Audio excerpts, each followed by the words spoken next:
तर एक हां बघा आता ॲक्सिडेंट घेऊन आम्हाला सेंटर रेडवरती गेला तो एमटी झाल्यानंतर सरांना इन्फॉर्म वगैरे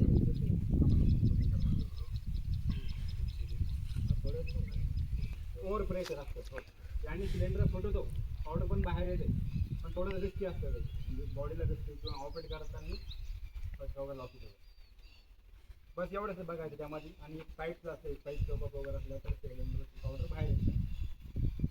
ओके मला माहीत नाही यासमोर सगळ्यात मोठी गोष्ट ABC आहे. हॅश ABC प्रकारचे असतात आणि CO2 प्रकारचं आहे.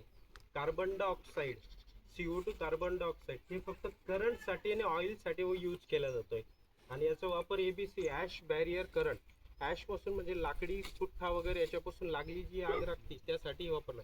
आता जनरली 99% आपण ABCच वापरतोय कारण की आपल्याकडे सगळं पुठ्ठा वगैरे या लाकडी पद्धतीपासूनच आग वगैरे लागली जाते दुसरं कुठल्या प्रकारचं नाही आहे आणि जे ऑइल्स वगैरे असतं ते त्याला पण यूज केलं हे मल्टीपर्पज यूजसाठी वापरलं जातं.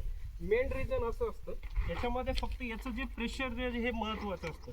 प्रेशर रेंज जेव्हा ग्रीन झोनवर असेल तर युजेबल आहे तुम्ही कुठल्याही लोकेशनला यूज करू शकता. असं नाही की हा रेड झोन आहे हा ग्रीन झोन आहे त्याला यूज करून त्याचं फक्त ऑक्सिजन व्हॅनिश करतोय त्या आगीचा ऑक्सिजन व्हॅनिश करताना ती आग आटोक्यात आणण्याचं कंट्रोल करतात. याचा एरिया कमीत कमी 1800 स्क्वेअर फीटपर्यंत तो कव्हर करू शकतो एक सिलेंडर. याला तुम्ही गाडीमध्ये यूज करू शकता घरगुती सिलेंडर करू शकता. असं नाही की याला पर्टिक्युलर प्रत्येक पार्टला ह्यापासून आग लागली की ही सिलेंडर स्पेशल पार्टचं असेल असं यूज